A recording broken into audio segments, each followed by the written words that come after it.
A história do Japão. Nostalgia, história. Como uma nação que passou boa parte de sua história com guerras violentas pelo poder, se tornou uma das maiores potências do nosso tempo. O Japão é Como um maluquice. povo que passou séculos tendo pouco contato com nações ocidentais, conseguiu se tornar tão influente no mundo de hoje.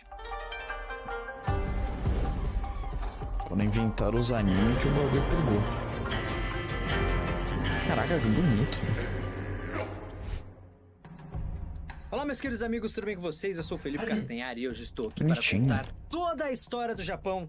Sim, teremos samurais, imperadores, shoguns, ninjas. Tudo isso faz parte da riquíssima história do Japão. Mas uma pergunta fica acima de tudo isso. Como o povo japonês Japão já fez muita construiu a coisa, sua tá identidade? maluco. Quantos anos Aí não tem o adianta Japão? apenas 2? olhar para samurais ou para a Segunda Guerra. É preciso Faz observar a 2 anos que história eles existem, né? inteira do Japão para É entender doideira. como as tribos isoladas que começaram a povoar essas ilhas milhares de anos atrás se transformaram no povo que conhecemos hoje. E antes de começar essa história, eu gostaria de pedir para você se inscrever aqui no canal, clicando no botão de se inscrever, tá? Que tá aqui, ó. É só clicar, é muito fácil. E também queria pedir o seu like, porque às vezes eu peço lá no final e vocês esquecem, então já deixa o seu like aqui, porque me ajuda demais. Você também pode se tornar um membro do canal para que a gente continue conseguindo produzir esses Eu queria vídeos ser que membro. dão muito Por que o trabalho, tá bom? YouTube Inclusive, muito obrigado Premium aos não dá um membros seja Super membro de Saiyajin graça, não? 3. Graças a essas pessoas maravilhosas, cujos nomes Então. lindos estão aqui, vocês podem ver aqui. Graças a essas pessoas, esse vídeo se tornou realidade. Então, Que, muito né, obrigado. Faça parte convenhamos, dessa o comunidade Castanhari maravilhosa e ajude merece o um trabalho pouco, de né? toda a nossa equipe se tornando membro, tá bom? O link para se tornar membro tá aqui na descrição. Mas vamos lá. Nossa história começa num lugar que pode parecer estranho. Embaixo da terra. Afinal, é impossível contar a história do povo japonês sem pensar na geografia do Japão. Uma terra que Realmente. milhões de anos atrás pertencia à Ásia continental. Isso mesmo. O Japão nem sempre foi uma ilha. Ih, Essa região do faz planeta sentido. fica perto do ponto de contato de 4 placas tectônicas, Mano, que já são foi muito. enormes blocos de rocha que sustentam os continentes e oceanos. Essas placas Esses se caras movem são muito modificando a azarados. superfície do planeta, e foi isso que rolou na Ásia.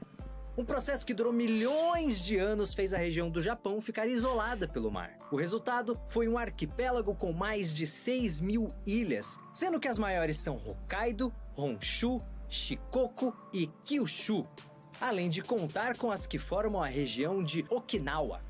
ih. Essas ilhas ficam numa região conhecida como o Círculo de Fogo do Pacífico, com muitos terremotos e vulcões. Um desses vulcões é o famoso Monte Fuji, o ponto mais alto do Japão, Lendário. com mais de 3.700 metros de altitude. Nossa, a quantidade de anime que já botou Monte Fuji é A brincadeira. beautifully proportioned volcanic cone in a Inclusive, Yuri spectacular Camp é natural muito setting, bom. Fuji-san is beloved for its symmetrical beauty as well as its holiness. Bonito. Nossa, velho, tá muito bonita a edição. Tudo tchum, sabe? Ah, porra, meu. Mas A aí... história do Japão é dividida em eras e períodos e começa quando os primeiros humanos 30 pisaram mil. nessas ilhas. Na Antes verdade, de não se Cristo, sabe muito exatamente quando os primeiros humanos chegaram ao Japão.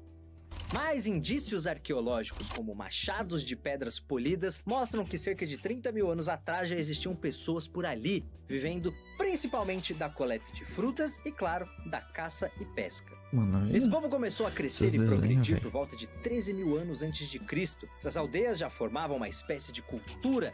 Por volta de 5.000 antes de Cristo, muitas aldeias tinham se unido com outras, formando agrupamentos bem maiores. Algumas dessas aldeias ficavam nas montanhas, vivendo basicamente de caça. E outras no litoral, com a galera comendo mariscos que encontravam nas praias. Agora pense em tudo que vocês sabem sobre povos antigos. Depois de conseguir casa e comida, qual é a primeira coisa que esses caras pensavam? Religião, é claro. Óbvio. Aliás, foi nessa época que surgiram pequenas estatuetas de barro chamadas dogu. Já foram encontrados milhares de dogus no Essa Japão, estátua. mas ainda não sabemos ao certo se eles representavam divindades ou pessoas reais. Aliás, uma curiosidade muito legal para quem gosta do jogo Zelda Breath of the Wild, o diretor de arte disse que esse período da história do Japão serviu de inspiração para o Sheikah Slate, as shrines e todos os objetos e estruturas do jogo, como os terríveis e implacáveis guardiões. Eu passei muito mal nos guardiões. Nunca joguei, infelizmente. Queria jogar, parece um jogo zica pra Porém, caralho. tudo começa a mudar quando surgem novas aldeias nas partes oeste das ilhas. E quando você olha mais de perto, via que essas aldeias eram bem parecidas com as que existiam na Coreia. Sim, novas pessoas chegaram ao Japão trazendo tecnologias diferentes, como o manuseio de metais e uma novidade muito importante, o cultivo do arroz. Esse arroz aí pegou chegando, hein? Também não sei plantar outra coisa. Foi nessa época que começou efetivamente a agricultura japonesa e a população do arquipélago aumentou muito, chegando a mais de 1 milhão de habitantes. Tá, prula. Só que como algumas pessoas possuíam terras e grãos em maior quantidade que outras, surgiram classes dominantes nas aldeias. Ou seja, começou a rolar uma divisão social. E como essas aldeias guerreavam ou faziam alianças umas com as outras o tempo todo, por volta do ano 200, o Japão não era mais formado por vilas, mas por dezenas de reinos diferentes. Aí começou algo fundamental neste vídeo: a disputa pelo poder. Civilization. Boa parte da Com história certeza deve ter japonesa um é Civilization. quase um Game of Thrones, com guerras, alianças, traições e todo mundo querendo mandar no arquipélago. Isso começa já nesse período com as guerras mais antigas que se tem notícia no Japão. O grande vencedor destes primeiros conflitos entre reinos diferentes teria sido Jinmu.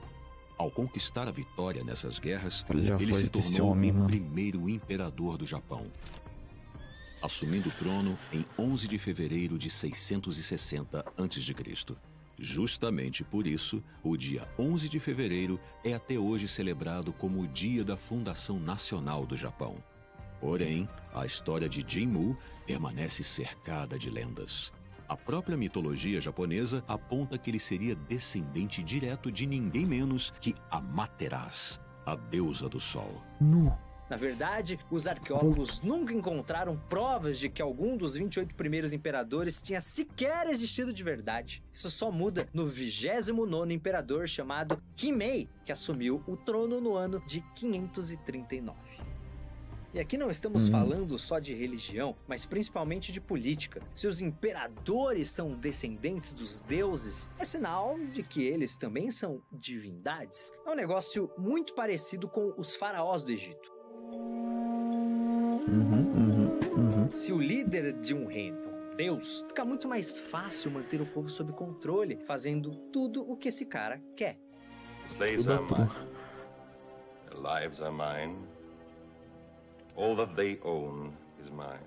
É nesse período que alguns especialistas dizem ter surgido o Império Yamato. Ixi, O que se eu acredita falo é disso que aí. nos séculos 4 e 5, os Yamato eram apenas o grupo mais importante de uma enorme aliança de clãs. Mas o tempo passou e no século 6 esse clã Yamato já mandava em tudo, estabelecendo a única dinastia imperial que reinou no Japão. Lembra que a dinastia é uma série de reis e rainhas de uma mesma família que se sucedem no governo? Então, todos os outros imperadores que vamos ver daqui pra frente descendem do clã Yamato. Ixi, Essa é a monarquia até hoje? com a linhagem mais antiga que até existe. hoje não, né? Porque não é o mesmo estilo de governo, mas... Enfim, né? Ah, uma coisa importante é que a palavra clã vai começar a aparecer muito nesse vídeo. Mas como surgiram esses clãs? Bem, eles eram formados por famílias Clash Royale, diferentes que se uniam normalmente por casamentos. Todo clã tinha uma família com mais poder e o patriarca dessa família era o líder do clã inteiro. Por exemplo, imagine que os membros de uma família importante de guerreiros se casam com pessoas de famílias de ferreiros e de arqueiros que têm menos poder. Todas essas famílias vão formar um clã, e o patriarca da família mais poderosa desse grupo é quem determina como o clã inteiro vai agir a respeito de qualquer assunto. Isso daí é mó brisa, tá? Nessa época, rolou a disseminação do shintoísmo. Na verdade, o shintoísmo só passou a ser visto como uma religião mesmo no final do século XVIII, porque ele surgiu com práticas cerimoniais que mudavam de um lugar para o outro. Mas o importante é saber que essas cerimônias, que se desenvolveram a partir de rituais feitos na antiguidade japonesa, giravam ao redor da adoração dos kami, entidades sobrenaturais que residem em todos os lugares. Referências a animes. De anime a gente conhece todos os nomes da cultura japonesa, a gente só não sabe o que cada um é, mas a gente sabe que tá lá.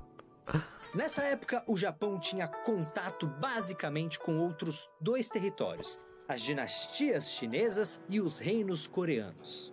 Vamos falar primeiro da Coreia. Nessa época, ela era dividida em 3 grandes reinos e uma confederação de reinos menores chamada Gaia, com todos disputando o poder. Os japoneses tinham bons relacionamentos com um desses reinos chamados Paikech, e esse contato fez o budismo aparecer no Japão no meio do século VI.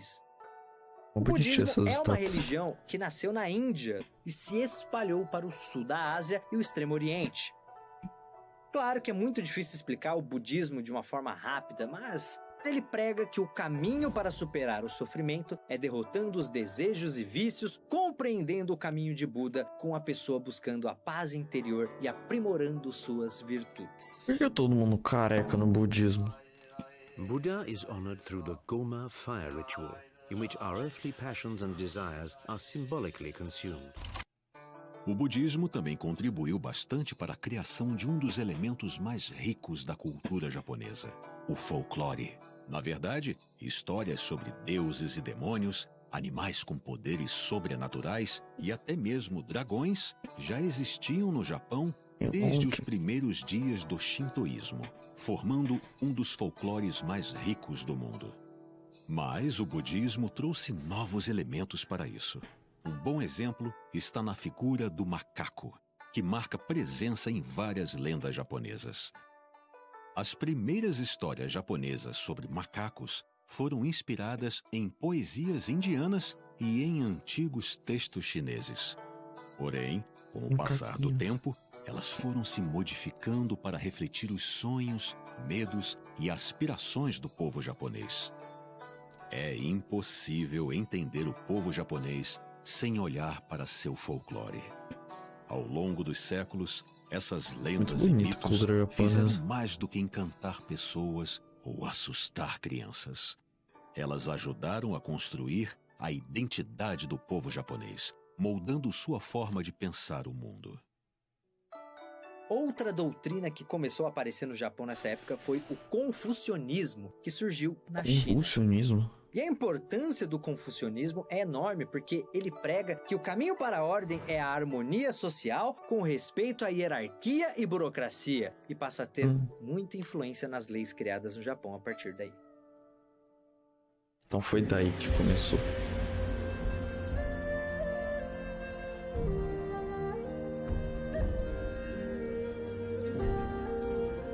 No começo rolou uma certa resistência de alguns clãs para aceitar o budismo, mas ele foi ganhando espaço especialmente por motivos políticos. Primeiro porque a corte imperial se ligou que as práticas budistas fariam o Japão ser visto pelos seus vizinhos como um império mais civilizado. Segundo, o budismo aumentaria o próprio poder do governo. Se todos os japoneses começassem a praticar o budismo, existiria uma filosofia unindo o povo. E se o governo fosse associado a essa filosofia, sua influência ficaria maior. Sim, a corte imperial era muito espertinha. Aí precisamos falar do clã Soga, que tinha muita influência com a família imperial. Usando o budismo, eles do clã Soga aumentaram ainda mais o seu poder. Chegou uma hora que quem mandava de verdade no Japão não era mais o imperador, e sim o clã Soga e um príncipe chamado Shotoku, que era aliado dos caras. Aliás, dizem que esse príncipe Shotoku tem a honra de ter batizado o Japão. Caraca, na isso é bom. Na história antiga, o nome mais conhecido do Japão era seu nome chinês, Wa, que significa gente pequena. Isso mudou apenas quando o príncipe Shotoku mandou uma carta para o imperador chinês se referindo ao Japão como a terra onde o sol se levanta. E falando da China como a terra onde o sol se põe. Como o Sol nasce no leste e o Japão está a leste da China, para os chineses, o Sol sempre nasce na direção de onde está o Japão. Da mesma forma, para quem está no Japão, o Sol se põe a oeste, ou seja, na direção da China. Assim, o Japão ganhou o nome de Nippon, ou a Terra do Sol Nascente. Essa é uma das versões mais conhecidas da possível origem desse termo. Japonesada, Já né, o mano? nome ocidental Japão foi um pouco diferente. Os povos da Indonésia e da Malásia chamavam o Japão de palavras como Jipang ou Jepun, que eles tinham pegado emprestado de alguns dialetos antigos chineses. Aí esses nomes foram adotados pelos portugueses e mudaram com o tempo. Mais pro meio do vídeo você vai entender onde os portugueses entram no Japão. Mas voltando ao nosso amigo, o príncipe Shotoku, Os caras ele foi chegou até no fundamental Japão. para a disseminação Chegou. do budismo no Japão, mandando construir mais de 400 templos no arquipélago. Tá, porra. Mas quando ele morre no ano de 622, começam a acontecer diversas conspirações para tentar acabar com a influência do clã Soga. Numa dessas tramóias, o líder do clã Soga é assassinado. Com isso, quem passa a dar as cartas é o clã Fujiwara, que ajuda a criar diversas reformas nas leis japonesas. Essas mudanças foram reunidas numa série de leis chamadas de Reforma Taika. E realmente, muita coisa mudou. Começando pelas terras cultiváveis que passaram a pertencer ao governo, que podia distribuí-las ao povo. O mesmo acontecia com as armas, que ficavam armazenadas em depósitos do governo. E agora você deve estar achando estranho, né? Porque até agora eu falei muito pouco sobre a capital japonesa, né? O lance é que a capital mudava de lugar o tempo inteiro, porque eles achavam que quando um imperador morria ali, aquele local ficava impuro. Isso só acabou com a imperatriz Geimei, que no ano de 710 estabeleceu a cidade de Heijō como capital fixa. Essa cidade ainda existe e é conhecida como Nara. Por ser a capital, Nara se tornou um verdadeiro polo comercial e cultural. Ela inventou o duplo de Mas fora da cidade, a maior parte do povo japonês mal tinha o que comer. Para piorar, entre os anos de 735 e 737, uma epidemia de varíola se espalhou pelo país, matando cerca de 30% da população. Não vem com essa não, nem existia essas coisas nessa época. Sim, é isso mesmo. Tá maluco? 1/3 da população japonesa morreu em 2 anos. Mas Nara não continuou como capital do império. Da população japonesa morreu em 2 anos. Mas Nara não continuou como capital do império durante muito tempo. E no ano de 794, o governo se estabeleceu na cidade de Heian-kyo, que a partir daí seria a capital japonesa por mais de 1000 anos.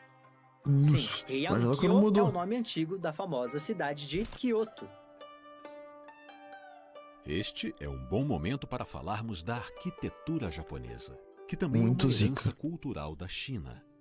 Porém, essa origem chinesa não impediu que a arquitetura japonesa ganhasse personalidade própria. Um dos motivos disso é que uma das grandes preocupações dos japoneses era planejar cuidadosamente como cada construção poderia se integrar com harmonia ao ambiente onde era construída.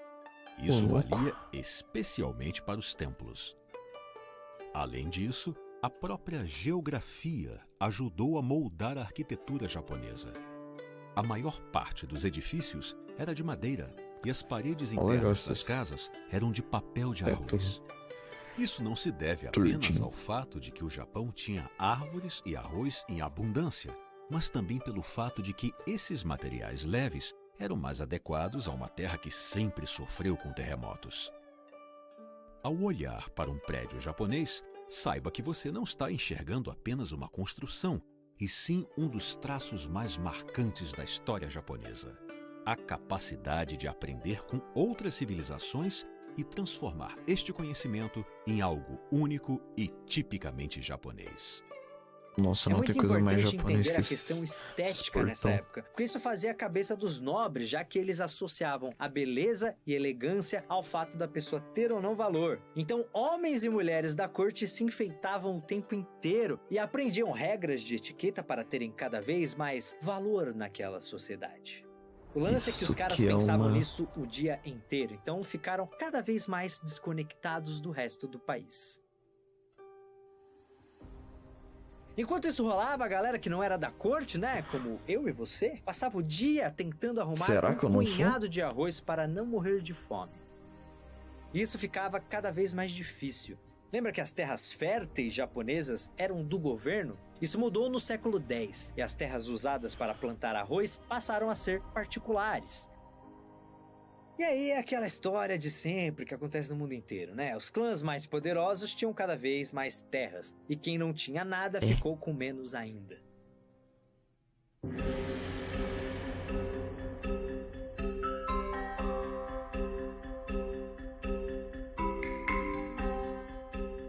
Agora, muitas vezes um clã rico era dono de muitas terras, mas não tinha controle nenhum sobre essas propriedades que ficavam longe demais da sua base de poder. A saída então era deixar essas terras nas mãos de nobres menores que administravam o lugar e eram chamados de daimyos.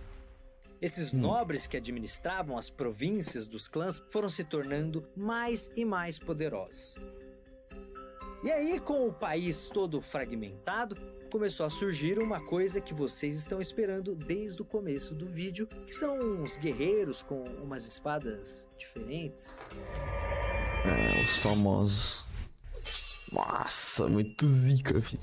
Esses caras começaram a surgir da seguinte forma. Uma das obrigações daqueles nobres menores que cuidavam das terras era defender a propriedade. Então, eles recrutavam guerreiros ali mesmo na província que administravam. Com isso, o Japão começou a ter exércitos regionais que iam crescendo conforme alguns desses nobres faziam alianças com outros. Enquanto isso, as disputas pelo poder na corte aumentavam a cada dia, especialmente entre três famílias: os Fujiwara, os Taira e os Minamoto. Aí, em 1153, essa briga deles virou guerra entre esses três clãs. De um lado, os Fujiwara, do outro lado, os Taira e os Minamoto. E o resultado é que os Fujiwara, que mandavam no país desde o século VII, foram totalmente destruídos. Nossa. Agora, olha a bagunça. Os Taira e os Minamoto não eram exatamente amigos, né? E 3 anos depois, um entrou em guerra contra o outro com a vitória dos Taira. Mas os Taira só pensavam em poder, né? Não estavam absolutamente nem aí para o Japão. E galera, os Minamotos não tinham acabado não. Eles estavam quietos no canto deles, recuperando as forças. Os Minamotos atacaram os Taira de surpresa, assumindo o controle da corte. Calma aí, deixa eu voltar que eu não prestei atenção em nada que ele falou. O outro é que os Fujiwara, que mandavam no país desde o século VII, foram totalmente destruídos. Agora, olha a bagunça. Os Taira e os Minamoto não eram exatamente amigos, né? E 3 anos depois, um entrou em guerra contra o outro com a vitória dos Taira. Mas os Taira só pensavam em poder, né? Não estavam absolutamente nem aí para o Japão. E galera, os Minamotos não tinham acabado não. Eles estavam quietos no canto deles, recuperando as forças. Os Minamotos atacaram os Taira de surpresa, assumindo o controle da corte. Eles avançam em direção ao inimigo e testam as forças do grande exército dos Taira. E o Japão nunca mais foi o mesmo. A partir daí, os militares passaram a ocupar cargos de destaque no governo. Sim, eu estou falando dos membros daqueles antigos exércitos regionais que se tornaram uma elite militar japonesa com mais poder que a aristocracia. Eles eram conhecidos como Bushi, que é a palavra para guerreiro, mas também são conhecidos por outro nome: samurais. Zica. Manda o sacude da espada o vídeo.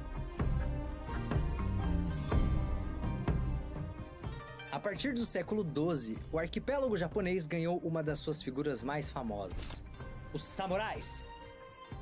Esses caras não eram simples guerreiros ou soldados, mas sim uma elite militar. E a questão era hereditária, porque um samurai obrigatoriamente tinha que ser filho de um samurai. Caso você tenha se perguntado um dia, a palavra samurai pode ser traduzida por aquele que serve. E ela descreve muito bem esses guerreiros que agiam sempre pautados pela lealdade ao seu mestre, normalmente um proprietário de terras. Agora, claro que essa lealdade dos samurais não era definitiva. Existem muitos casos de samurais que passavam a seguir outro daimyo, especialmente quando começaram a identificar fraqueza no mestre anterior. Um líder sem carisma ou coragem dificilmente conseguia manter os samurais ao seu lado por muito tempo. Existiram também os famosos Ronins, que eram os samurais Ronis? sem mestre. Ronigou? Os Ronins vagavam pelo Japão, normalmente aceitando trabalhos em troca de comida ou hospedagem, e eram muito temidos, porque como eles não tinham mestre, não ficavam mais presos ao código de honra dos samurais. Aliás, uma curiosidade, o nome Ronin significa homem-onda, porque ele se refere a um samurai que não tem destino como as ondas do mar. Pica. Esse não ter destino nem tanto é por ele vagar pelo Japão, porque alguns ficavam no mesmo território, mas sim por eles não terem um propósito fixo, né, que é a lealdade ao mestre. Os samurais eram guerreiros responsáveis pela proteção de terras e muitas vezes do próprio Japão. E mesmo com essa importante função, ainda se dedicavam à poesia, artes e filosofia. E era muito fácil reconhecer um samurai, porque eles estavam sempre com 2 espadas penduradas no seu obi, que é o cinturão que prende o kimono na altura da cintura. Mas eu ainda vou falar mais desses caras por aqui, mesmo porque chance para isso não vai faltar, já que os samurais vão começar a andar pelo Japão inteiro a partir de agora. Sempre que eu falar de militares ou soldados, eu estou falando de samurais, que se tornaram uma das figuras mais marcantes do Japão feudal.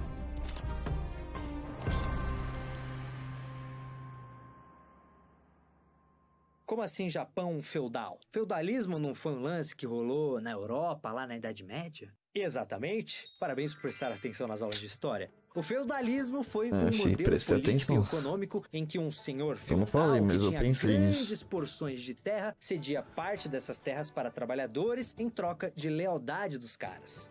Esse modelo ou variações disso rolaram na Europa durante boa parte da Idade Média, especialmente entre os séculos 11 e 13. E no Japão dessa época, a coisa foi parecida, especialmente na questão de distribuição de terras. Mas, diferente da Europa, que era formada por vários reinos diferentes, cada um com o seu senhor, no Japão esse esquema era todo coordenado pelo governo central. E nesse caso estamos falando do famoso Shogun. Muito legal essas roupas. A prova de que o poder no Japão estava nas mãos dos samurais aconteceu em 1192, quando o imperador nomeou o chefe do clã Minamoto, o Yoritomo Minamoto, como Shogun, ou seja, o chefe de tudo. Esse título tinha sido criado com o nome de Seitai Shogun, que significa o grande general conquistador de bárbaros. Já tinha sido usado por alguns militares, mas ele era apenas isso mesmo, um título militar. A partir daqui, a palavra Shogun virou sinônimo de poder político, porque quem ocupava esse cargo era literalmente a pessoa que mandaria no Japão. E a relação entre o Shogun e o imperador é literalmente uma via de mão dupla. Por um lado, é o Shogun que manda no Japão. Por outro lado, uma pessoa só pode ter esse cargo se for nomeada pelo imperador. Agora, o Minamoto queria a distância de todas aquelas intrigas da corte imperial, então passou a governar da cidade de Kamakura. E essa escolha não foi por acaso. A cidade de Kamakura, que é a primeira cidade samurai da história, era cercada por montanhas que funcionavam como muralhas naturais e com uma saída para o mar, que o Shogun deixava protegida com navios de guerra. Então ela era praticamente impenetrável. Se você fosse o Shogun, com certeza ele ia querer morar ali. Mas a coisa começou a complicar porque a vida de alguém nesse elite, né? E algumas delas colocaram ele contra membros da sua própria família. Aí, quando ele morreu, em 1199, não tinha sobrado ninguém na sua família com poder suficiente para herdar o cargo. Sabe qual a saída que encontraram? Criaram um regente, ou seja, um cara que ficava nos bastidores determinando o que o Shogun tinha que fazer. O imperador não mandava nada porque quem mandava era o Shogun. Mas o Shogun não mandava em nada porque quem mandava era o regente. Mas que confusão. Só que aí aconteceu algo que ninguém esperava. Todos os samurais tiveram que pegar em armas. Não por causa de mais uma guerra civil, e sim porque o Japão foi invadido. Ih.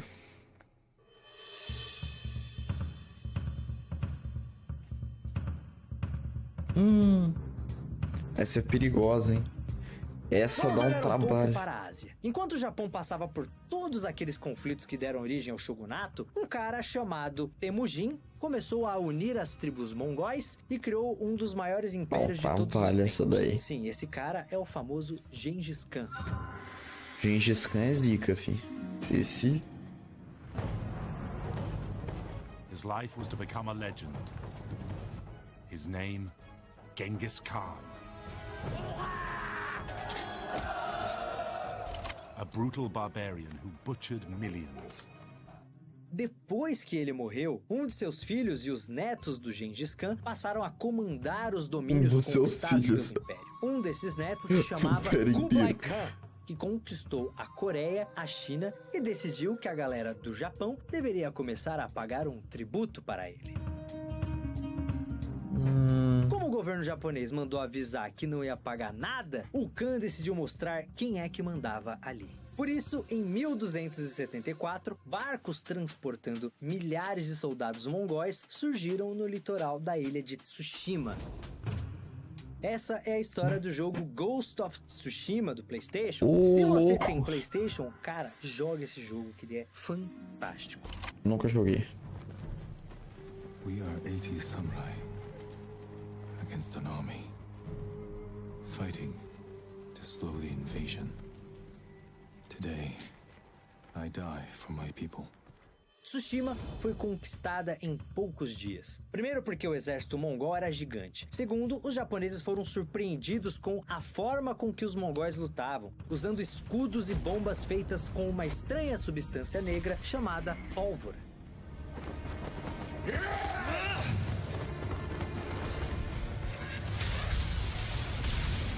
Outra coisa que atrapalhou demais os japoneses era, acredite se quiser, o barulho. Lembra aquela Copa do Mundo da África que ninguém conseguia jogar direito por causa do barulho das vuvuzelas? Era a mesma coisa. Os mongóis usavam cornetas, tambores, gongos, era tanto barulho. Caraca, mas você perdeu com barulho. Que os samurais e seus cavalos ficavam desorientados. Depois disso, os mongóis conquistaram a ilha de Iki e desembarcaram na ilha de Kyushu. Nessa batalha, as coisas já estavam mais equilibradas, com 3.000 samurais defendendo a ilha. No final, o conflito não teve vencedores e à noite, os mongóis recuaram para os barcos. E aí, durante a noite, aconteceu algo que ninguém esperava. Um tufão violento surgiu do nada e destroçou os barcos mongóis.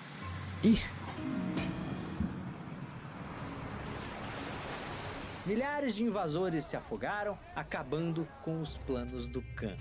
O Khan não ficou nada feliz com isso, mas sabia que o Japão teve sorte, sendo salvo pela força da natureza. Então, ele começou a preparar uma nova invasão que rolou em 1281. Caraca, mas preparou Galera, bem. foi quase um repeteco da primeira vez. Mas numa escala maior e com mais conflitos, os mongóis tacaram o terror em Tsushima e Iki e avançaram pelo arquipélago, chegando novamente até a baía de Hakata, na ilha de Kyushu. Mas dessa vez os japoneses estavam mais preparados e tinham construído até um muro enorme de pedra para defender o lugar, então os mongóis tiveram que recuar. Mas nada disso mudava o fato de que a vitória dos invasores parecia ser questão de tempo, porque seus exércitos eram enormes e muito bem equipados. E aí, sabe o que rolou? Eu sei, vocês vão achar que eu tô de sacanagem. E eu também pensaria isso. Sim, outro tufão. A natureza ajudou mais uma vez a destruir os barcos mongóis de novo. Olha aí a prova definitiva de que os Airbenders existem. Os generais invasores fugiram nos barcos que sobraram, deixando para trás milhares de soldados. Sem comida ou equipamentos, esses caras foram massacrados pelos japoneses. O placar final foi tufões japoneses 2, mongóis 0. Será que isso é verdade mesmo? Esse lance, né, de 2 invasões serem derrotadas por causa de 2 tufões, não. Olha, por mais que essa história seja legal demais, tudo indica que nada aconteceu exatamente dessa forma. As histórias que falam desses tufões foram escritas por gente que sequer estava perto dos lugares onde os mongóis desembarcaram. Já os relatos de gente que participou da batalha não fala de tufão nenhum, no máximo de uma tempestade normal durante a primeira invasão.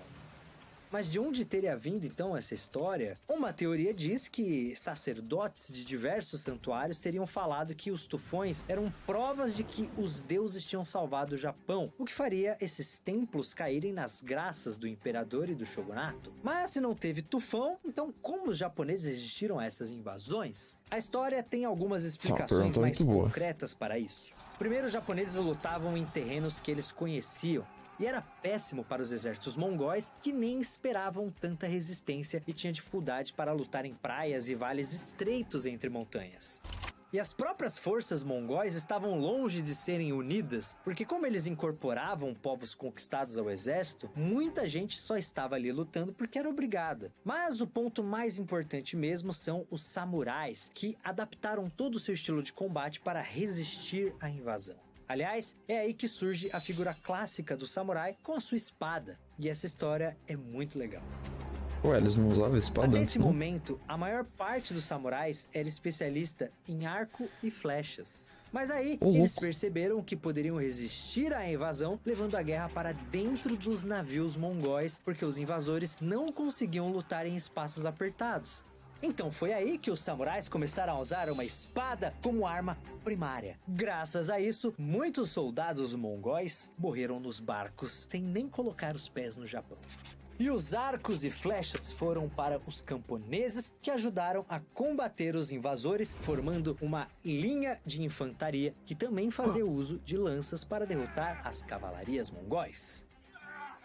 Mas sabe o que é mais legal? Esses supostos tufões que teriam salvado o Japão, existindo de verdade ou não, passaram a ser chamados de ventos divinos, que em japonês é uma palavra bastante conhecida, kamikazes. Essa palavra ainda vai aparecer por aqui. Ixi, dá um trabalho essa palavra, hein? Essa daí é perigosa.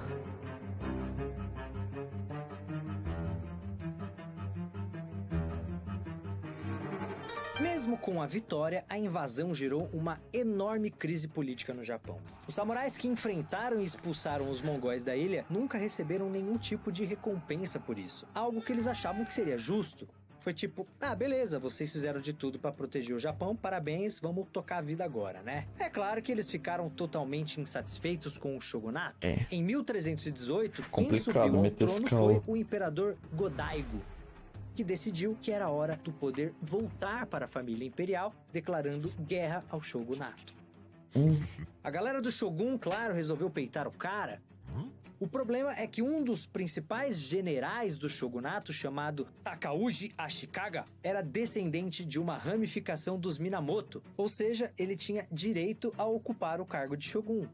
Juntando isso com o fato de que ele também estava de saco cheio com a forma como o shogunato estava tocando o Japão, começou a pensar que, se eu me juntar a esse imperador, eu consigo criar um exército bem grande. Não deu outra, ele mudou de lado e se aliou à família imperial. Essa traição literalmente decretou a queda do shogunato e deu a vitória ao imperador em 1333. Peraí, Castelo, você não disse que a cidade de Kamakura era praticamente uma fortaleza natural? Como esse cara fez seu exército derrubar o shogunato? Existe uma lenda que diz que isso aconteceu com um samurai que passou semanas tentando tomar a cidade sem sucesso.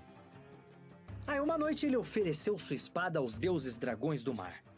No dia seguinte, as marés tinham baixado e levado os navios de guerra para longe, deixando uma entrada para os seus soldados que invadiram a cidade marchando sobre o solo marítimo seco.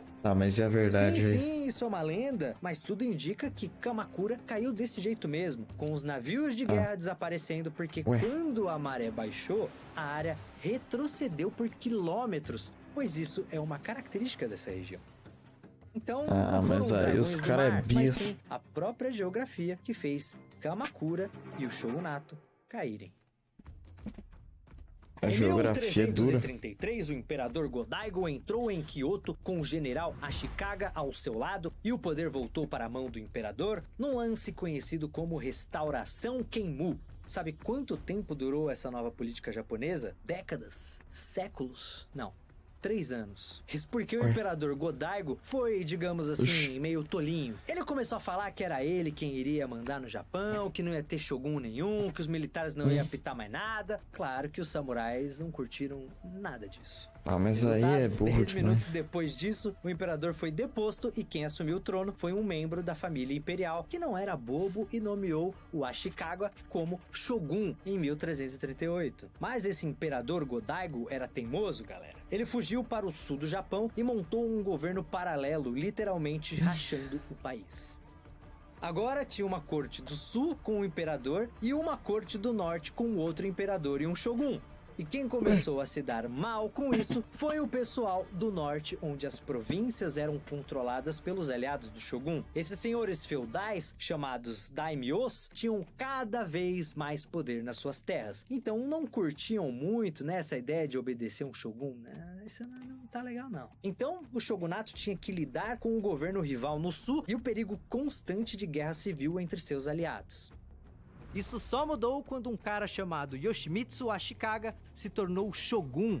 Além de manter suas províncias sob controle, ele finalmente unificou as duas facções do clã imperial, fazendo a corte japonesa voltar a ser uma só. Ou seja, o Shogun Yoshimitsu literalmente salvou o dia.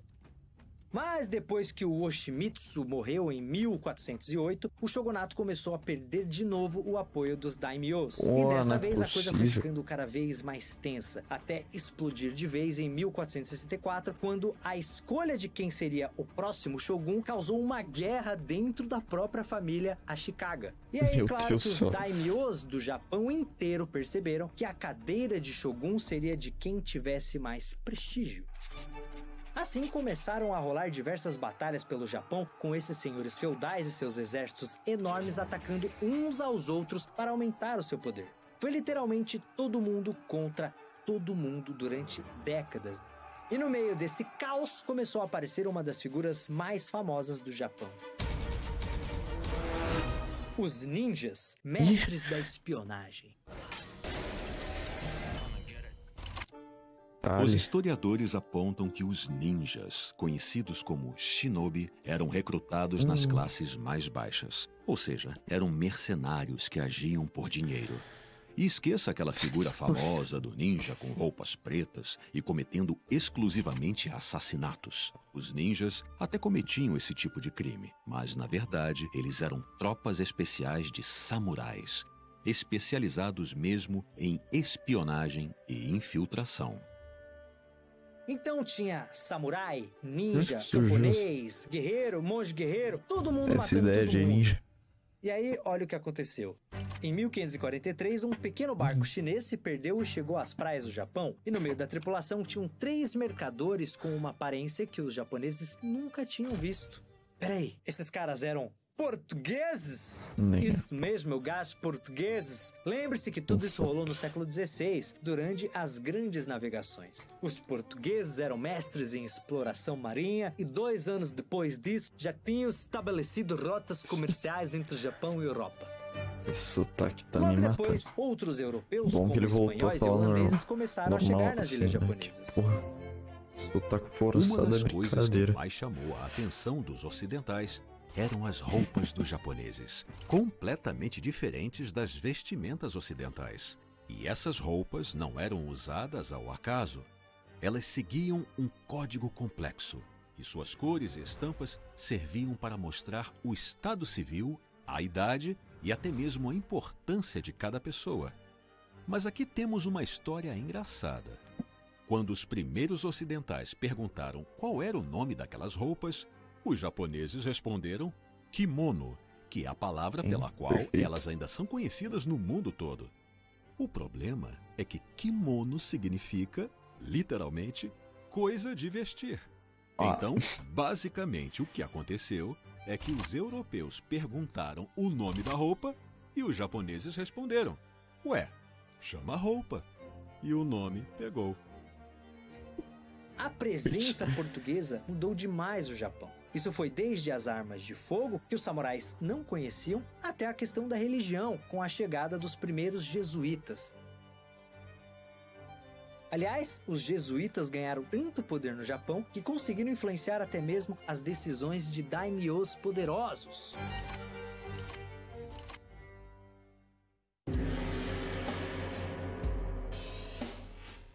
Agora começa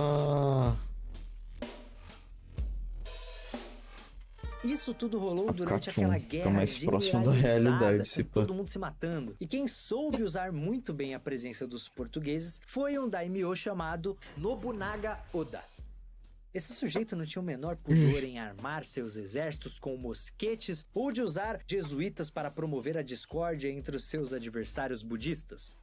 Conforme foi ganhando mais terras e aliados, o Nobunaga se tornou um dos daimyos mais poderosos do Japão e em 1568 marchou até a capital, obrigando o imperador a nomear Yoshiaki Ashikaga como shogun. Com isso, o shogunato Ashikaga ganhou força de novo, não é verdade? Não. Nobunaga, Oda e o shogun eram aliados? Oficialmente sim, mas o Nobunaga não tinha o menor interesse de ficar fazendo o que o Shogun queria e continuou conquistando novas províncias. Não demorou muito e o Shogun se ligou que o Nobunaga ainda ia criar problemas, então formou uma aliança entre os daimyos que eram inimigos do cara. Só que esses planos do Shogun foram por água abaixo e isso acabou não dando em nada. Mas claro que o Nobunaga não ia deixar isso barato, né? Ele imediatamente invadiu Kyoto e expulsou o Shogun do cargo, encerrando de vez o shogunato Ashikaga. Bem, aí ele virou Shogun, certo? Não. O Nobunaga era um cara diferente e não queria nem saber desse cargo. Além do fato de que ele não era da linhagem dos Shoguns. Ele continuou atacando seus rivais até o ponto em que os poucos daimyos que ainda eram contra ele não pareciam ser mais uma ameaça. Assim, depois de décadas de guerras e batalhas por todos os lados, o Japão parecia prestes a se unir novamente sob o controle do Nobunaga. Não é à toa que ele é considerado o primeiro grande unificador do Japão. Mas na verdade, o Nobunaga morreu antes de conseguir unir o país. Em 1582, ele foi traído por um dos seus generais e, vendo que seria derrotado, tomou a atitude drástica de tirar sua própria vida. Quem conhece um pouco de história do Japão sabe que esse ritual era muito comum entre os samurais. Eles faziam isso quando agiam de forma desonrada ou, como no caso do Nobunaga, para não ser feito prisioneiro depois de uma derrota.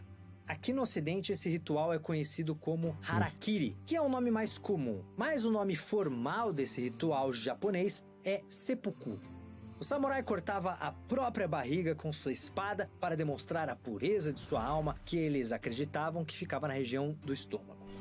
Nossa, que horror, velho. Não era nenhum lugar, justamente. Depois desse corte, uma pessoa de confiança cortava sua cabeça para selar de vez a sua morte.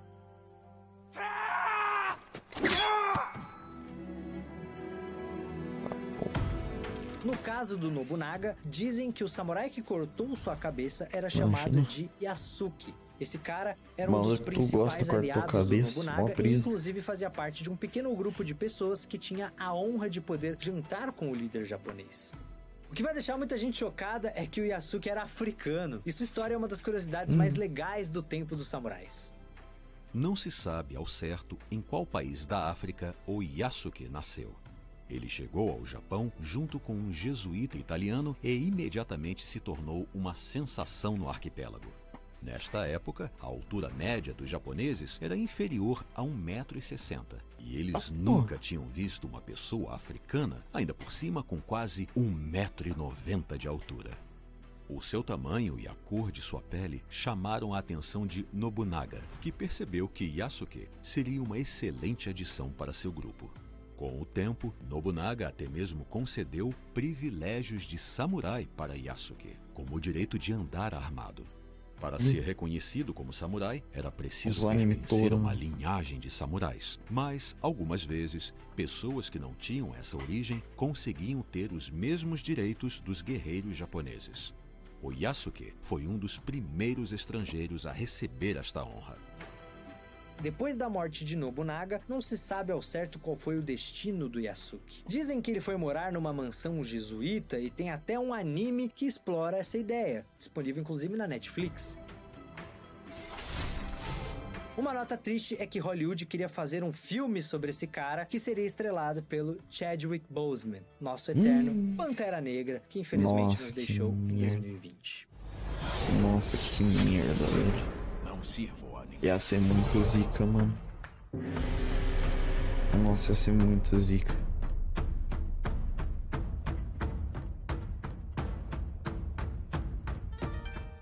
Mas voltando para o nosso vídeo, com a morte do Nobunaga, começou a briga para ver quem seria o herdeiro do clã Oda. E aí, um dos generais do Nobunaga, chamado Hideyoshi, mexeu uns pauzinhos para que o neto do Nobunaga, que ainda era uma criança, fosse reconhecido como herdeiro. Aí ele colocou o garoto debaixo de sua asa e na prática se tornou... Essa história de botar criança no poder eu já vi em algum lugar, hein? O chefe do clã. O Hideyoshi continuou o trabalho do Nobunaga, conquistando cada vez mais províncias, e hoje ele é conhecido como o segundo grande unificador do Japão. Mas depois de unir o país, o Hideyoshi decidiu aproveitar o embalo e conquistar nada mais, nada menos que a China, que na época era controlada pela famosa dinastia Ming. Ele pediu que a Coreia desse passagem para que seus exércitos começassem a invasão, mas como os coreanos falaram não, o Japão simplesmente invadiu a Coreia em 1592. Não vai em 3 meses, eles conquistaram Seul, que hoje é a capital da Coreia do Sul, e chegaram até Pyongyang, que agora é a capital da Coreia do Norte. A situação só mudou quando a China mandou seu exército para ajudar os coreanos, o que deixou a guerra meio empatada.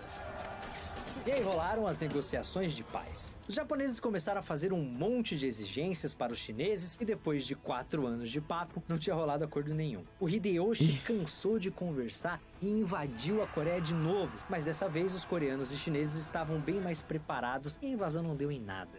E quando o Hideyoshi morreu em 1598, o Japão ficou em alerta. Mas será que todas aquelas guerras pelo poder iam começar de novo? Bom, teoricamente não. O Hideyoshi tinha sido esperto e montado um conselho com seus 5 principais aliados para comandar o Japão até que seu herdeiro, que era apenas uma criança, tivesse idade para governar o império. Mas você já pegou a manha de como as coisas funcionavam, né? Um ano depois, as intrigas políticas dentro do conselho já corriam soltas, especialmente por causa do comportamento de um de seus membros, Ieyasu Tokugawa. Caraca, sempre tem um, né, mano? Sempre tem um, velho. Não dá pra ter paz.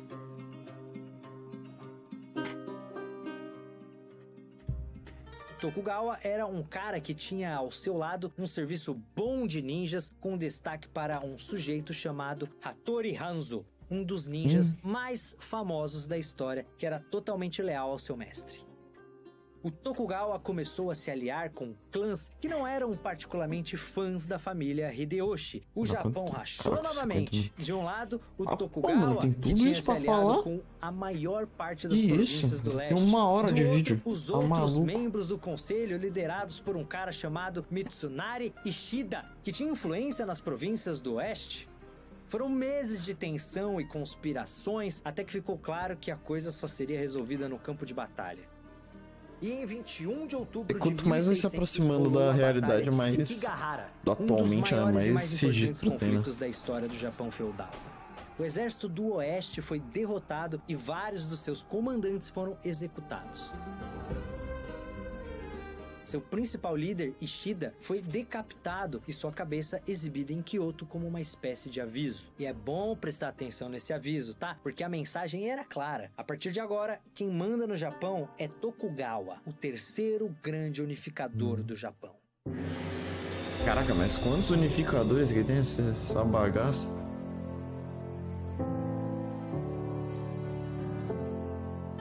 Vamos olhar um pouco o campo onde rolou a Batalha de Sekigahara. Logo depois do conflito, esse lugar, que hoje fica na prefeitura de Gifu, estava coberto de corpos de guerreiros e um monte de feridos se arrastando para lá e para cá. Um desses feridos se chamava Takezu Shimen, que tinha lutado pelo exército do oeste. Depois da derrota, ele se recuperou dos ferimentos e passou a vagar pelo Japão, se tornando um dos guerreiros mais respeitados da história, usando o nome de Miyamoto Musashi. E assim começa o livro Musashi, escrito pelo autor Eiji Yoshikawa e que se tornou um fenômeno de vendas mundial e que eu recomendo muito, é sensacional, eu já li e recomendo. Tá achando Por mais que a história do Musashi nesse livro seja romanceada, ele é sim uma figura real e muito famosa do Japão dessa época. O Musashi era um Ronin.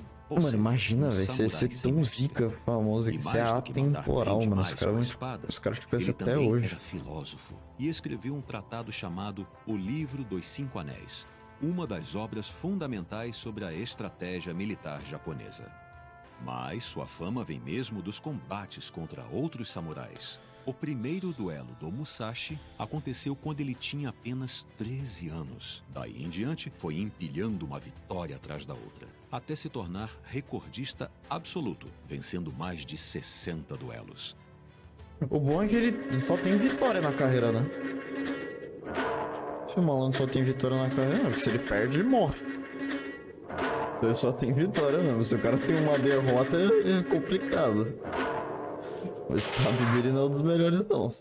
Muito disso se deve à forma como ele usava suas espadas. Os samurais usavam duas espadas diferentes. A principal era a katana, mas eles também usavam a wakizashi, uma espada menor, que funcionava como arma auxiliar. Porém, o Musashi mudou isso, criando uma técnica em que as duas espadas eram usadas ao mesmo tempo como armas principais.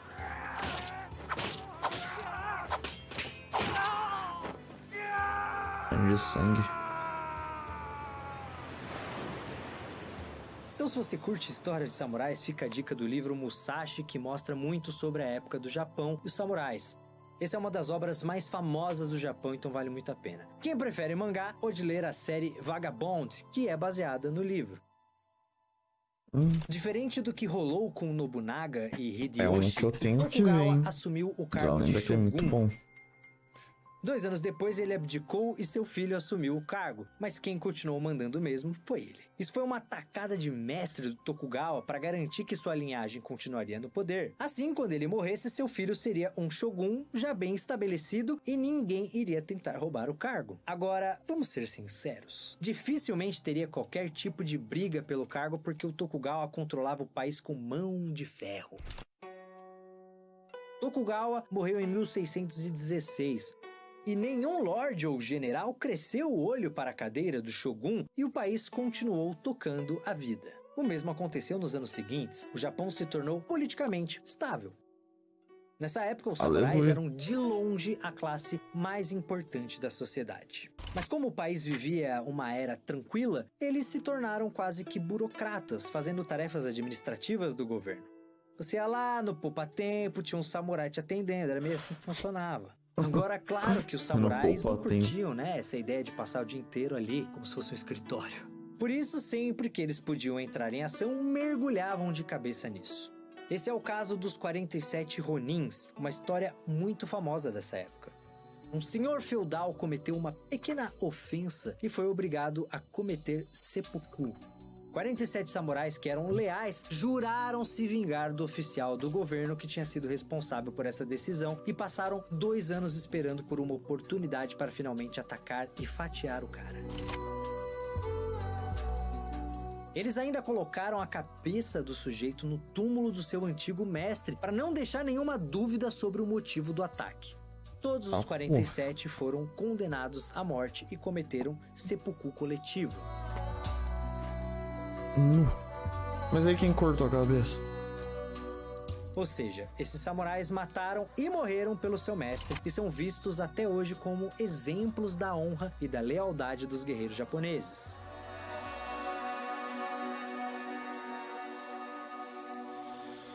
A gente entendeu o que tá escrito.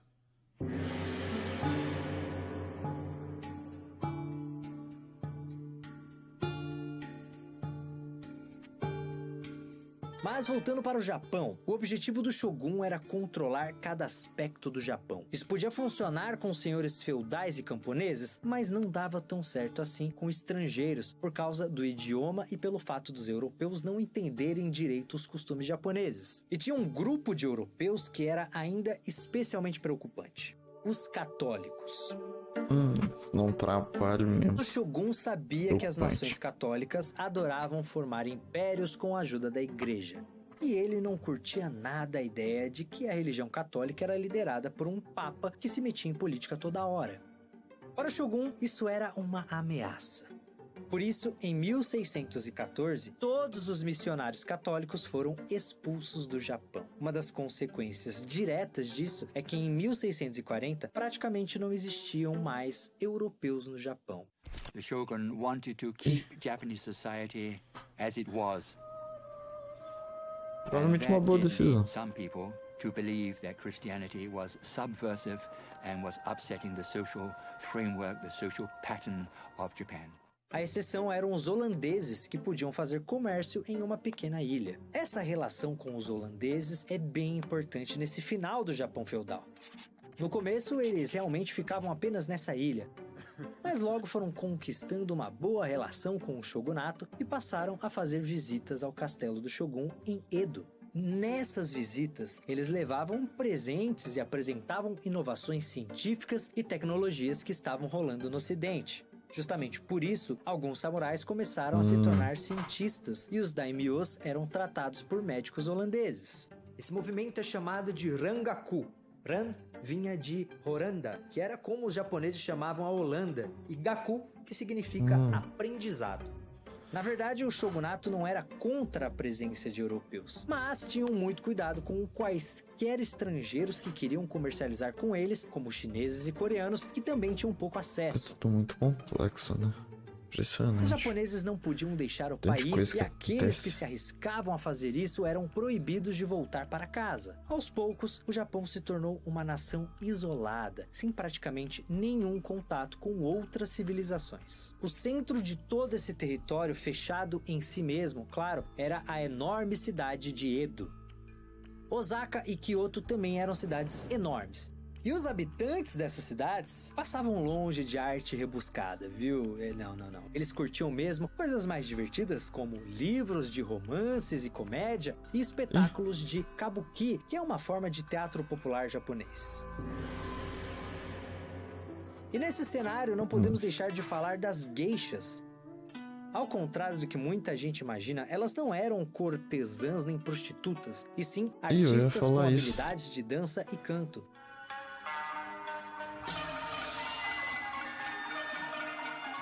Aliás, alguns desses artistas inclusive eram homens. Mas sim, existem geishas que começaram a oferecer serviços sexuais quando se apresentavam em quartos reservados, quando tinham interesse no cliente. There was a distinct difference between the geisha and the courtesans. Geisha were professional entertainers. They had their music, their singing, playing musical instruments and dancing, whereas the courtesans entertain the clients with a conversation and sexual gratifications.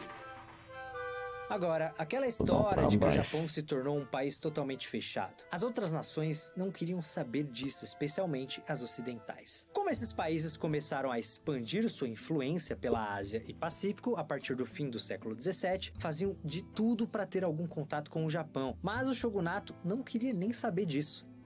Tudo começou a mudar em 1853, quando um oficial da Marinha Americana aportou em Edo acompanhado de diversos navios de guerra e deixando claro que ou o Japão abriu seus portões para outros países ou o bicho ia pegar. O assunto foi muito debatido, mas o shogunato acabou aceitando. Aí, meus amigos, começaram a aparecer navios ingleses, russos, franceses, pronto. Todo mundo queria falar com os japoneses. O problema é que a população japonesa via os estrangeiros como uma ameaça, muito por causa da influência do governo e sua política de fechar o país. Aí, quando um monte de gringos começou a aparecer, o povo começou a pensar que o shogunato, que já andava meio desgastado, não tinha capacidade de ser o grande protetor militar do país.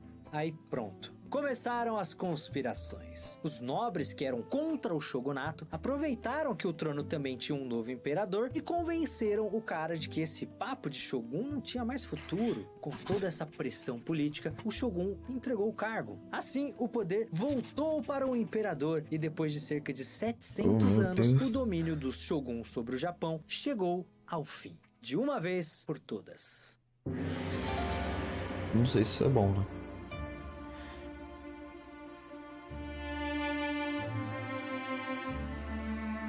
Uma coisa importante de dizer aqui é que o Japão não entrou na Era Moderna por vontade própria. Na verdade, o país foi literalmente puxado para a Era Moderna por outras nações. E aí a gente entra num período muito importante na nossa... Tipo aquele moleque que quer ficar em casa assistindo série e os amigos puxam pro rolê, né? Essa história que foi praticamente uma ponte entre a Era dos Samurais e o começo daquele Japão que a gente conhece hoje.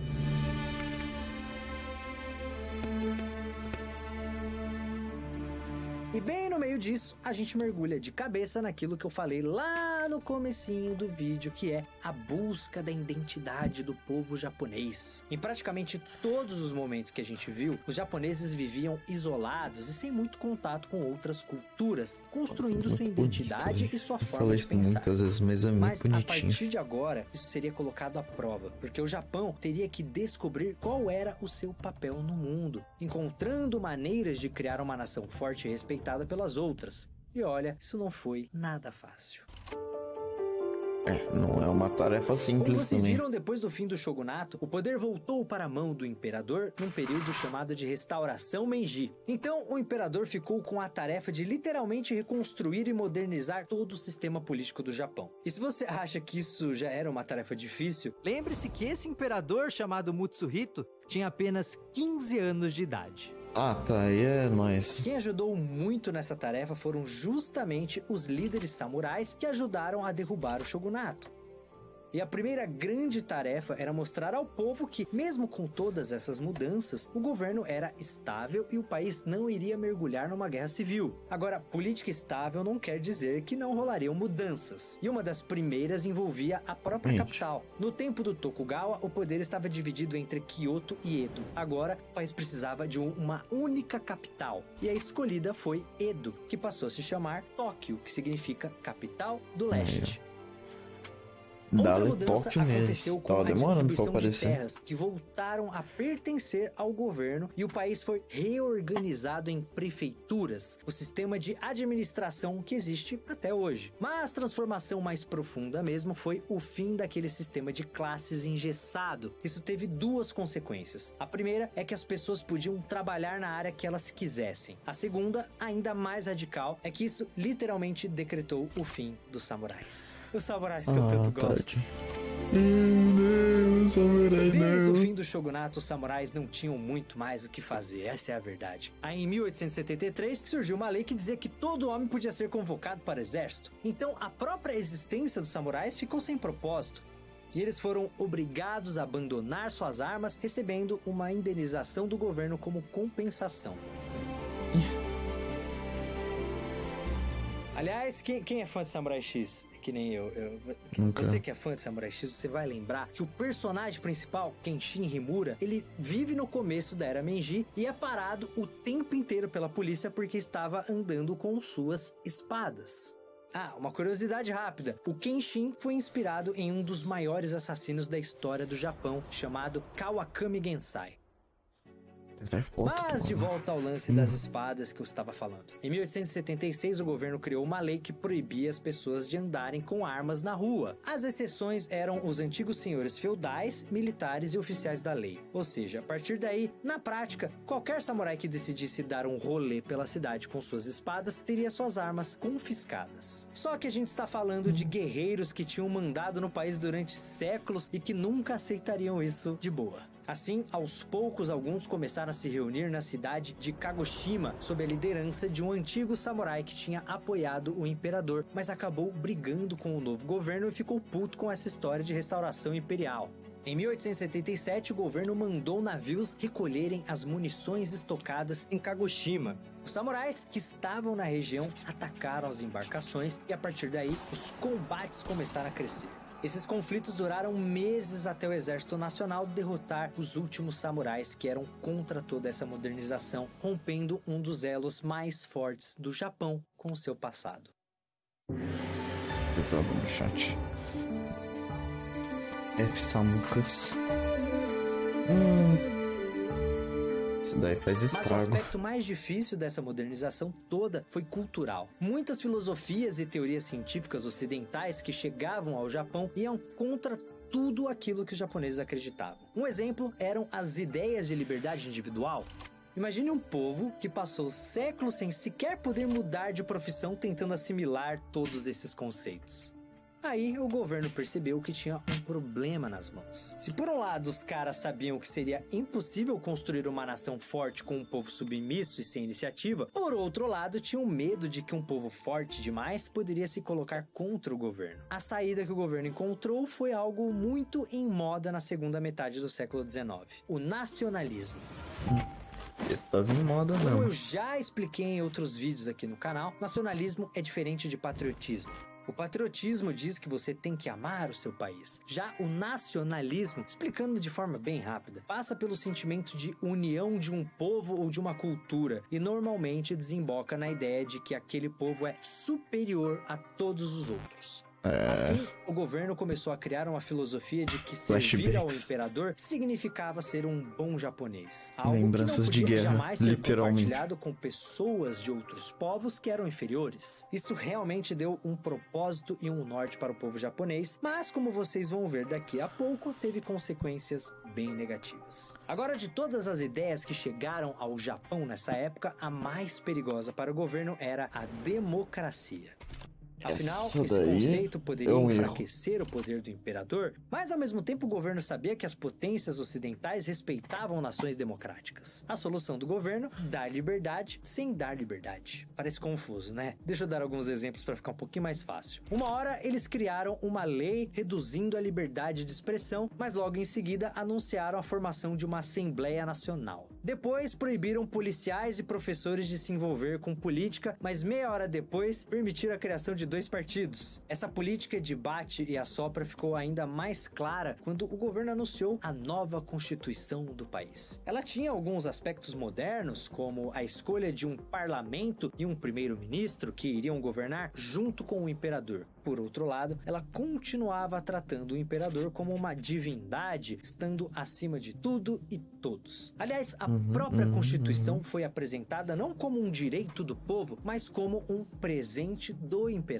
Ou seja, fica meio contraditório, né? Tem democracia? Tem, mas só porque o imperador decidiu isso. Isso deixou alguns políticos insatisfeitos. Mas o Japão já tinha aprendido uma lição com os países ocidentais. A melhor maneira de fazer o povo esquecer os problemas do país é arrumando o quê?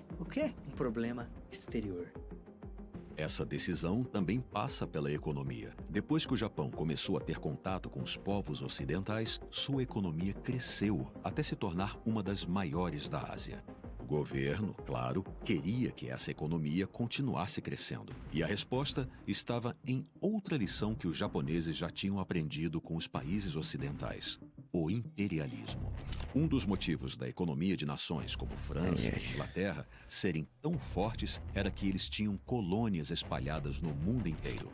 Quanto mais colônias, mais matéria-prima e mais mercados consumidores aquela nação tinha. Com isso em mente, o governo japonês decidiu que o melhor caminho seria fazer com que o Império Japonês não fosse um império só no nome, mas também no número de colônias. Então, eles subiram até o alto do Monte Fuji e olharam na direção do continente.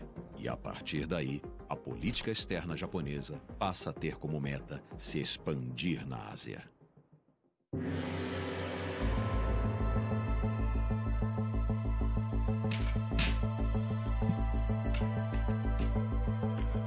Em 1894 explodiu uma rebelião na Coreia e o governo coreano pediu ajuda para a China. Só que o Japão também mandou seus exércitos e quando a rebelião acabou, os chineses e japoneses continuaram ali, na Coreia, sem voltar para casa e se estranhando cada vez mais. Essa confusão deu início à Primeira Guerra Sino-Japonesa, que durou apenas 1 ano, mas terminou muito mal para a China. No final dessa briga, os chineses tiveram que abandonar todos os seus interesses na Coreia e ceder para os japoneses territórios na região da Manchúria. O problema é que o Império Russo também tinha interesse na Manchúria. Isso deu início a uma espécie de xadrez diplomático com russos, alemães e franceses tentando convencer o Japão a abrir mão de alguns desses territórios em nome da estabilidade na região. Os japoneses não ficaram muito felizes com isso, mas acabaram concordando para ganhar o respeito das nações europeias. Aí se liga, 3 anos depois, esses mesmos 3 países começaram a dividir entre si alguns territórios da China, deixando o Japão de fora do rolê. O governo japonês se sentiu completamente enganado. Por causa disso, a relação entre Japão e Rússia ficou bem abalada e piorou ainda mais em 1900, quando estourou uma rebelião na China. Exércitos de 8 países foram enviados para ajudar a resolver o problema, mas quando a rebelião acabou, a Rússia não tirou seus exércitos do lugar, deixando todo mundo indignado, especialmente o Japão. Os dois países tentaram chegar a um acordo, mas as conversas não levaram a lugar nenhum. Assim, em 1904, o Japão entrou em um novo conflito, a Guerra Russo-Japonesa, cuja maior parte dos combates rolou na Manchúria. O exército japonês começou a ganhar várias batalhas, mas uma hora a coisa entrou num impasse e ninguém avançava mais.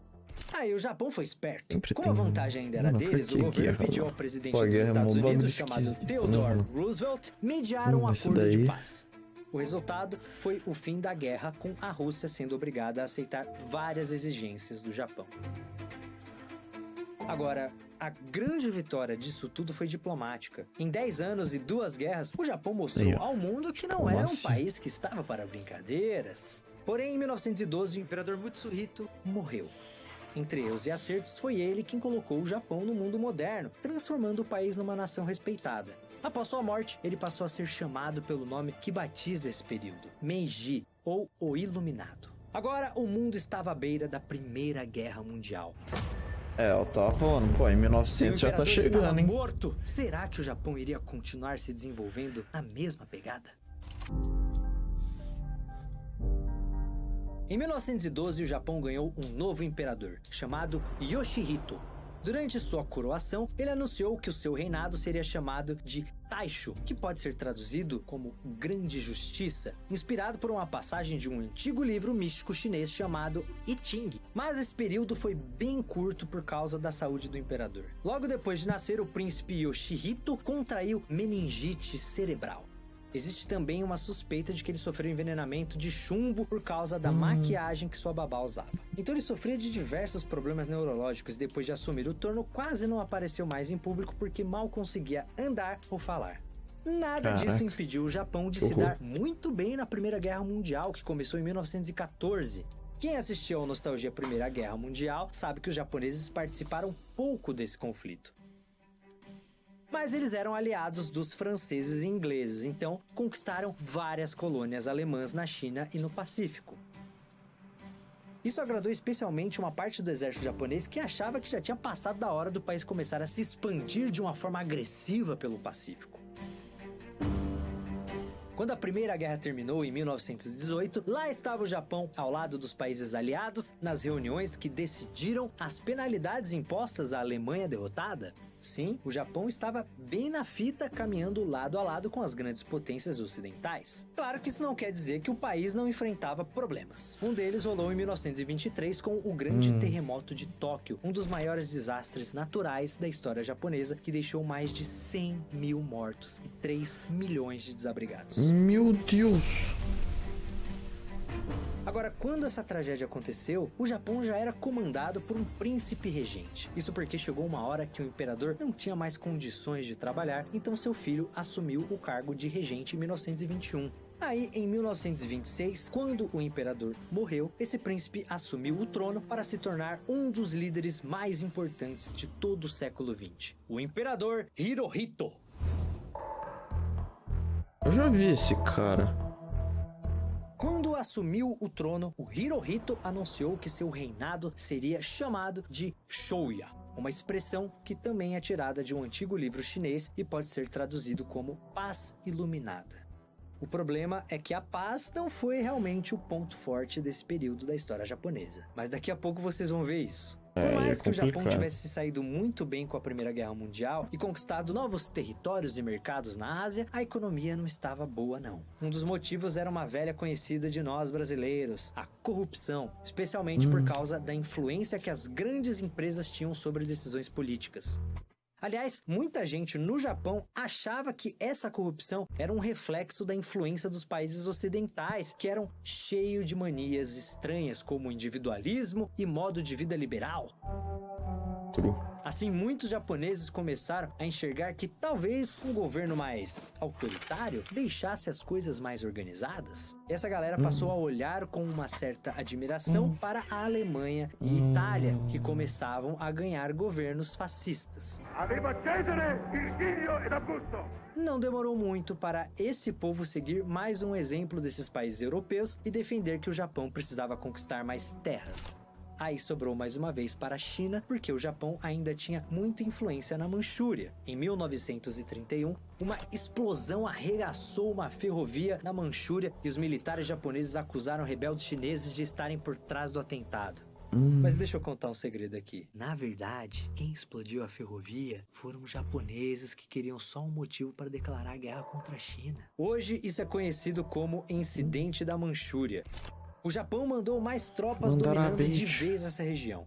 Aliás, o exército japonês literalmente transformou a Manchúria num país chamado República de Manchukuo, que era uma nação fantoche do Japão. Isso fez aquela ideia de criar um movimento expansionista japonês ganhar ainda mais força. A grande pedra no sapato nesse assunto era a poderosa União Soviética. Essa dá um trabalho. Também tinha interesse na Ásia. Para se prevenir disso, em 1936 os japoneses assinaram um acordo com a Alemanha e logo em seguida a Itália embarcou nisso. Virando amigão de outros dois inimigos dos soviéticos, o Japão não perdeu tempo. Um ano depois declarou guerra contra a China, o que deu início à Segunda Guerra Sino-Japonesa. That between 200,000 and 300,000 people, the vast majority being civilians, lost their lives to the hands of the Imperial Japanese Army. Em poucos meses, eles conquistaram Nanquim, que era a capital chinesa. Isso gerou uma das maiores atrocidades do século XX, com soldados japoneses saqueando casas e estuprando, torturando e assassinando milhares de civis na capital. Foi um massacre. They overwhelmed Chinese forces within days. Absurdo terminar esse comemorar. 300,000 citizens. It becomes known as the Rape of Nanking. O problema é que os chineses não se renderam depois de perder a capital e a guerra continuou. Isso virou uma dor de cabeça para os japoneses, porque os soviéticos já tinham declarado publicamente apoio aos chineses e podiam entrar em guerra a qualquer minuto. Para piorar, em 1939, Hitler assinou um tratado de não agressão com os soviéticos, fazendo o Japão se sentir traído. Esse tratado Aliás, aí os japoneses sempre tiveram um pé atrás com o líder nazista, que por causa do lance lá da supremacia ariana, viu os japoneses como cidadãos de segunda classe. Porém, quando o ditador nazista deu o start na Segunda Guerra Mundial e começou a conquistar um país atrás do outro lá na Europa, os japoneses começaram a perceber que talvez fosse melhor deixar essas ressalvas de lado e se aproximar de verdade da Alemanha.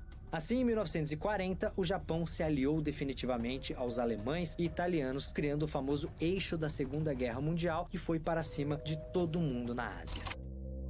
E, na verdade, o domínio japonês na Ásia já vinha crescendo a cada dia, pois o Império estava literalmente tocando terror no continente. E isso não quer dizer apenas vitórias militares, mas sim terror mesmo. É só olhar para a dominação da Coreia. O Japão criou um verdadeiro regime de terror na Coreia. Milhares de coreanos foram praticamente escravizados, tanto em fábricas como em campos de trabalho forçado. Mulheres e até crianças eram obrigadas a se prostituir para continuar sobrevivendo, com os soldados japoneses praticando estupros em massa. Esse terror não foi apenas físico ou moral, ele também foi cultural. A língua coreana foi banida e obras de literatura e canções tradicionais foram proibidas. Além disso, toda criança que nascesse na Coreia era obrigada a ser batizada com um nome japonês. O Japão não queria apenas controlar o território da Coreia, mas sim fazer o povo coreano ser completamente subjugado pelo Império. Que fique bem claro aqui, o Império japonês não se inspirou nos seus aliados do eixo somente para planejar seu expansionismo, mas também na crueldade usada para controlar os povos conquistados. A Coreia é um dos exemplos mais famosos dessa história, mas isso se repetiu em maior ou menor grau em todos os territórios ocupados pelos japoneses, criando algo que muitos historiadores chamam de Holocausto Asiático. Sim.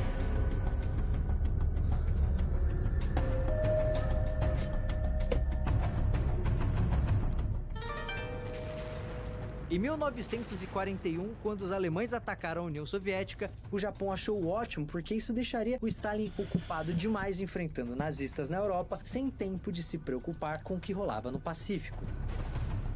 Agora, a essa altura, o problema mesmo já eram os Estados Unidos, que resolveram dar um basta na expansão japonesa, criando uma série de embargos comerciais. Isso afetava diretamente a importação de petróleo, que era essencial para os navios e tanques japoneses. A única alternativa estava muito clara: ir para a guerra com os americanos. E os militares japoneses já tinham uma estratégia bem definida. A ideia era dar um golpe forte logo de cara para que a guerra entrasse num impasse e os americanos tivessem que negociar a paz enquanto a vantagem ainda fosse japonesa.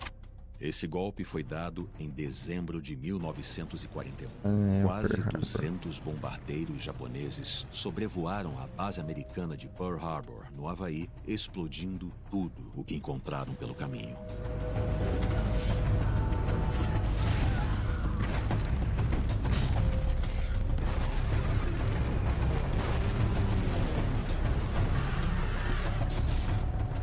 Pouco tempo depois, mais 150 aviões japoneses apareceram para terminar o serviço. Foi um ataque surpresa. Então, os soldados americanos estavam totalmente despreparados. Mas eles tinham um brinquedinho, né? Quase 200 aviões, 4 encouraçados e 3 destroyers. Muitas outras embarcações foram danificadas e colocadas para fora de combate. Este foi o famoso ataque de Pearl Harbor, que fez os Estados Unidos entrarem na Segunda Guerra Mundial. Yesterday, December 7th, 1941, a date which will live in infamy. A Segunda Guerra Mundial já foi tema de uma nostalgia enorme aqui. Como o foco aqui é a história do Japão como um todo, eu vou passar rapidamente pela guerra, tá? Se você quiser ver mais detalhes dessa guerra e das grandes batalhas da Segunda Guerra Mundial, incluindo as do Pacífico, eu vou deixar o link aqui pro vídeo na descrição, tá bom? Depois de Pearl Harbor, os japoneses foram empilhando uma vitória atrás da outra e aumentando muito seu império. Uma coisa fundamental nisso foi o comportamento dos soldados japoneses, que lutavam com uma fúria insana e sem desistir nunca, para mostrar que eram superiores aos ocidentais, que eles viam como povos decadentes e materialistas. Tantas vitórias no final de 1941 e nos primeiros meses de 1942 criaram a sensação de que o exército japonês era indestrutível. O problema é que os próprios comandantes japoneses passaram a acreditar nisso. E aí, meus amigos, a maionese começou a azedar mesmo, porque os americanos já estavam se recuperando de Pearl Harbor. A blindagem japonesa sofreu seu primeiro grande golpe na Batalha do Mar de Coral, que rolou em maio de 1942 e interrompeu os avanços das suas tropas no Pacífico.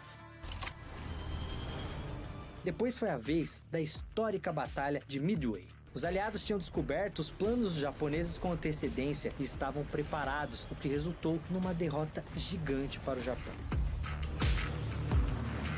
Aí o jogo começou a mudar e os japoneses passaram a perder cada vez mais batalhas no Pacífico. Algumas foram muito importantes, como a Batalha de Guadalcanal, o primeiro grande confronto terrestre entre japoneses e americanos, e a de Iwo Jima, aquela que tem a foto famosa de soldados americanos hasteando a bandeira dos Estados Unidos.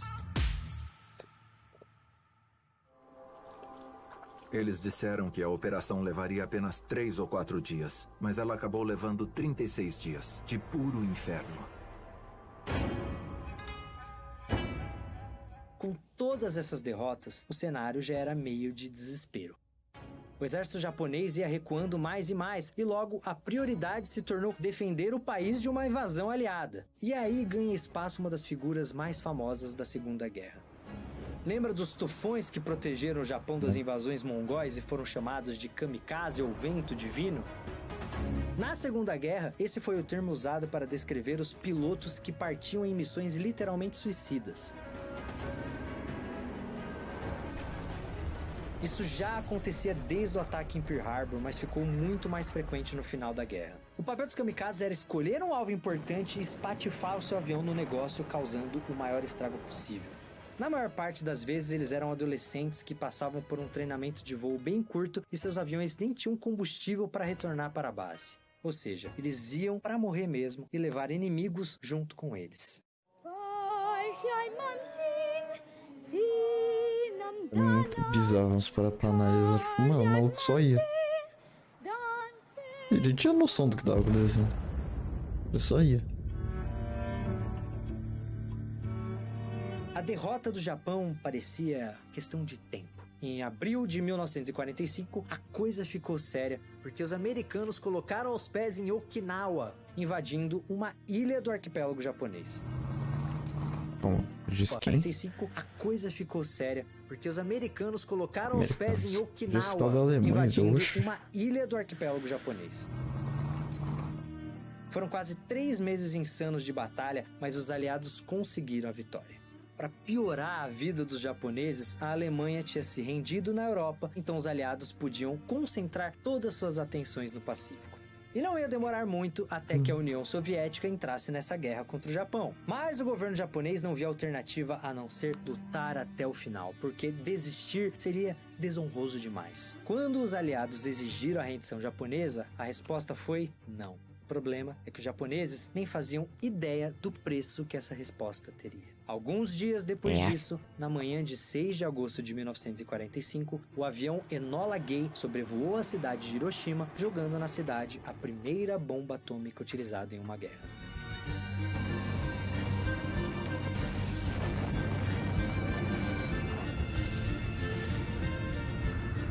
Muito absurdo a criação de uma bomba atômica.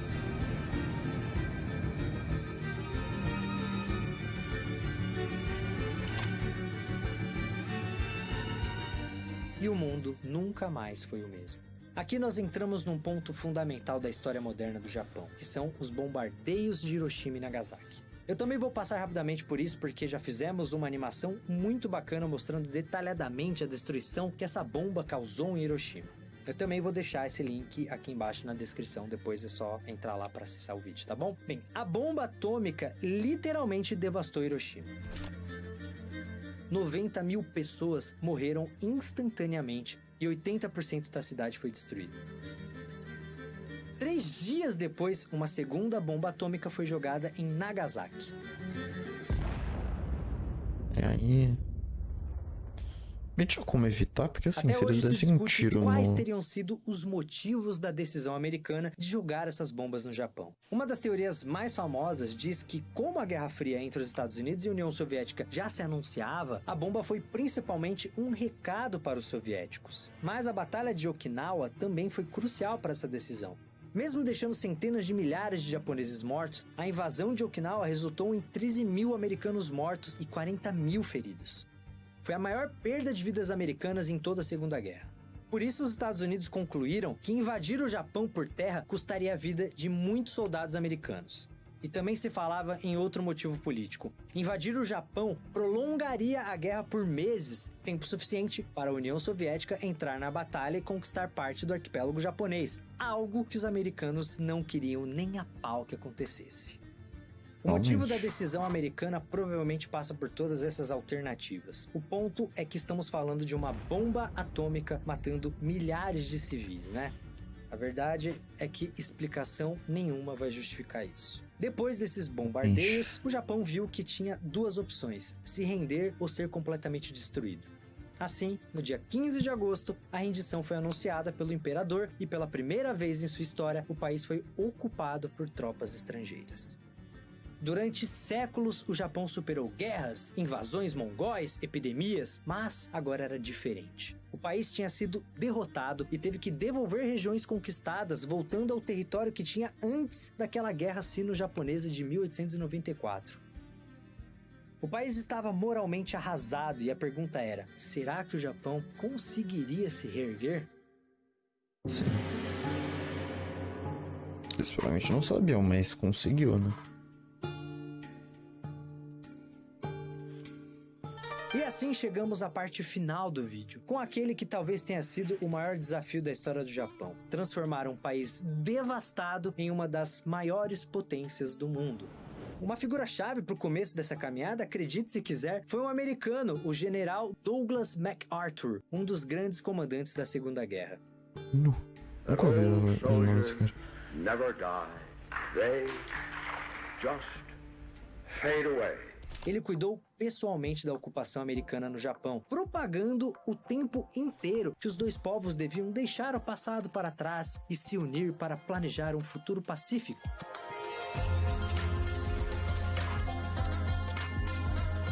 Mas claro que não era possível ignorar os crimes de guerra cometidos pelo Japão, e rolaram julgamentos parecidos com os que foram feitos na Alemanha depois da Segunda Guerra. Mas aqui a coisa foi um pouco diferente. Vários militares e políticos do Império Japonês foram condenados, mas os depoimentos foram feitos de uma forma que o imperador ou qualquer membro da família imperial não fossem implicados nos crimes. Então rolou uma passada de pano? Sim, foi exatamente isso, porque os americanos não queriam arranhar a imagem da família imperial. Afinal, isso poderia atrapalhar os planos dos Estados Unidos de transformar o Japão no seu grande aliado asiático. O primeiro passo foi criar uma nova constituição japonesa que começou a valer em 1947. A produção dela foi observada de perto pelos americanos, então tinha muitos valores ocidentais como direitos humanos, igualdade entre gêneros e o direito ao voto para todos os adultos. Em outras palavras, ao menos de uma forma mais geral, o Japão foi adaptado a um modelo parecido com os dos países ocidentais. A nação foi democratizada e ficou completamente alinhada aos Estados Unidos. E esse alinhamento foi decisivo para o Japão começar a sua recuperação econômica. Em 1950 começou a Guerra da Coreia entre Coreia do Norte, que era apoiada pelos soviéticos, e a Coreia do Sul, aliada dos Estados Unidos. Não sabia que tinha O Japão envolvimento. Eu estava achei que tinha sido voltando antes a isso. investir na indústria, então seus negócios com os americanos se intensificaram demais. O resultado é que no final da guerra, a produção industrial do país já era a mesma de antes da Segunda Guerra Mundial. Essa foi uma das principais consequências daquela aliança que surgiu entre Estados Unidos e Japão depois da Segunda Guerra. Os primeiros passos da recuperação da economia japonesa só foram possíveis graças a essa parceria com os americanos. Agora, por mais que a Guerra da Coreia tenha dado um boost na economia japonesa, o mérito do crescimento é totalmente dos japoneses, porque o país nunca mais parou de se desenvolver. E isso se deve a um lance que eles são especialistas: estratégia. Isso daí é O algo que o governo e Japão as sabe empresas fazer bem. planejando juntos o futuro do país Inteligência e é algo quais forte áreas deles. poderiam ser desenvolvidas. Se olharmos a segunda metade do século XX, veremos que o Japão é um palco de um dos maiores milagres econômicos da história. Mas diferente do nome, isso não é um milagre. Isso é resultado de muito planejamento. E esse planejamento está ligado diretamente ao Japão ser um dos países com maiores inovações tecnológicas do mundo. Não, isso não acontece porque os caras adoram videogames e acham demais inventar coisas novas toda semana. Quando a indústria japonesa começou a ser reconstruída depois da Segunda Guerra, surgiu um desafio que faz parte da história japonesa: a geografia. O Japão possui poucas terras cultiváveis e uma mão de obra limitada, porque existe um limite de população que cabe no arquipélago ali, né? A saída dos caras foi em realmente tem tecnologia isso. para driblar esses problemas. Então os japoneses não planejavam somente as indústrias que precisavam crescer, mas também quais tecnologias poderiam tornar esse plano realidade. Hoje, essa sede de tecnologia já faz parte da cultura do Japão. O Japão está sempre na vanguarda do desenvolvimento tecnológico e da inovação. Mas, ao mesmo tempo, eles veneram e respeitam suas tradições antigas. Na política internacional, as coisas também iam muito bem, obrigado. O Japão ingressou na ONU em 1956 e em 1964 aconteceram os Jogos Olímpicos de Tóquio, que definitivamente marcaram a entrada do Japão na comunidade internacional. Daí em diante, o Japão só cresceu, chegando logo ao posto de uma das maiores potências econômicas do mundo. Isso passa também pela criação de um modelo de produção industrial que mudou a economia do planeta.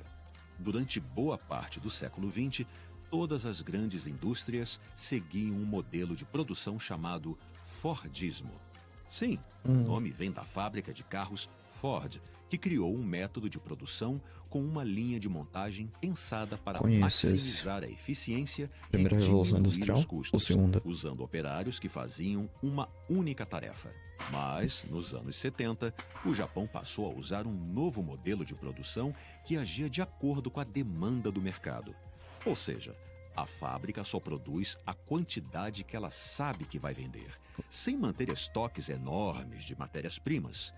Além disso, os trabalhadores dessas fábricas muitas vezes exerciam várias tarefas diferentes. Esse novo modelo reduzia ao máximo o desperdício, por isso acabou sendo copiado no mundo inteiro. O nome disso é toyotismo, pois o grande líder dessa transformação foi uma velha conhecida nossa, a fábrica de automóveis Toyota. E foi nesse cenário que o imperador Hirohito morreu em 1989, ano que eu nasci, aos 87 anos. Deu o nome de um movimento. Assim, o Japão se despediu do imperador que mais tempo ficou no trono e escreveu alguns dos capítulos mais importantes da história japonesa.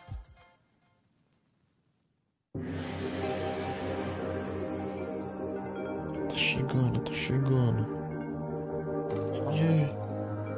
Tá de nós, tá de nós. Quando o imperador Akihito, filho do imperador Hirohito, assumiu o trono em 1989, todo mundo já esperava que o Japão fosse dar a largada definitiva para o século XXI. A economia do país ia de vento em popa e parecia que o crescimento do país não tinha limites. O problema é que deu tudo errado. No fim da década de 80, a economia japonesa era muito menos sólida que parecia. A relação muito próxima entre empresas e bancos japoneses fazia com que esses bancos emprestassem dinheiro toda hora. A bolha estourou nos anos 90, fazendo a economia japonesa entrar em colapso. All of a sudden, land and asset prices stopped rising. The stock market dropped by 32%. More than 5 million Japanese lost their jobs and did not find employment elsewhere. A crise foi tão grande que criou um período chamado de década perdida, e alguns dos seus efeitos são sentidos até hoje. O curioso é que isso aconteceu justamente no momento em que o Japão finalmente conquistou o mundo, ao menos de forma cultural. Sim, estou falando disso aqui, ó.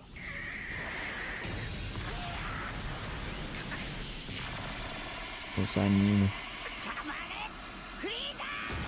Esse bloco preto pra legenda. Quem aqui não assistia animes nos anos 90? Eu não assisti, eu não tava vivo. No final do século XX, houve uma espécie de febre da cultura japonesa que se espalhou pelo mundo inteiro. E quem puxou isso foram os animes, que começaram a ser exibidos com frequência nas televisões ocidentais, criando uma legião de fãs apaixonados que continua crescendo até hoje. Eu, inclusive, sou um grande fã de animes. Isso se estendeu para outros tipos de entretenimento, como os mangás, que também passaram a ser consumidos no ocidente. E é claro que surgindo a maior praga. Aliás, em 1996 nasceu a franquia Pokémon, que se tornou uma mania mundial. Pokémon é zica, filho. Tem jeito. E é aí que você vê a força da cultura japonesa no mundo atual. Pokémon é a franquia de entretenimento que mais rendeu dinheiro na história, superando ícones ocidentais como Star Wars e a própria Disney. I know you can't understand me, but put down the stapler or I will electrocute you. Did you just talk? Isso nos leva de volta rapidamente ao começo do vídeo. Existem animes e games japoneses sobre qualquer assunto que você possa imaginar, mas muitos deles são baseados nas antigas lendas e mitos do Japão. Basta pensar no famoso game Okami, que fez muito sucesso no PlayStation 2. Neste jogo você controla ninguém menos que Amaterasu, a deusa do sol, que seria a antepassada do primeiro e lendário imperador Jimmu. Então, a explosão da cultura japonesa pelo mundo que vemos hoje passa, claro, por tecnologias cada vez mais avançadas, mas no centro dela estão as mesmas lendas que ajudaram a construir a identidade do povo japonês e sua forma de pensar. Milhares de anos atrás, essas histórias eram contadas em aldeias e vilarejos, dentro de um arquipélago praticamente isolado do resto do mundo. Hoje, elas estão na sua TV e no seu videogame. Então, literalmente, né? Tá jogando Zelda. Com esse boom da cultura japonesa, e até mesmo a Copa do Mundo foi levada para lá em 2002, vencida pelo Brasil. Acabou! É penta! Essa é a única edição do torneio realizada até hoje no Oriente e também a única que teve 2 países sede, porque o Japão dividiu essa honra com outro velho conhecido nosso, a Coreia do Sul. Let's go. Mas não podemos deixar de lado uma tragédia que aconteceu nesse período. Em 2011, o Japão sofreu um dos maiores terremotos da sua história. Isso deu início a um tsunami com ondas gigantes e começaram a se chocar com uma usina na prefeitura de Fukushima. A água invadiu a usina e afetou os geradores do sistema de segurança. O problema é que essa não era uma usina comum, e sim uma usina nuclear, com nada menos que 6 reatores. Os funcionários fizeram de tudo para conseguir resfriar os reatores usando água do mar, mas mesmo assim os núcleos de 3 deles derreteram, causando um dos maiores acidentes radioativos de todos os tempos. Nossa, mano. Imagina a desgraça.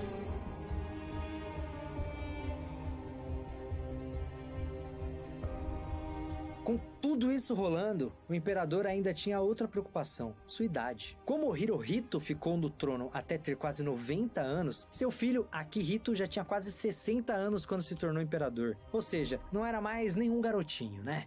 E o Akihito fez coisas muito bacanas no seu reinado, especialmente voltadas para o passado recente do Japão. Ele fez diversas declarações expressando o remorso pelo sofrimento que a ocupação japonesa causou em países asiáticos.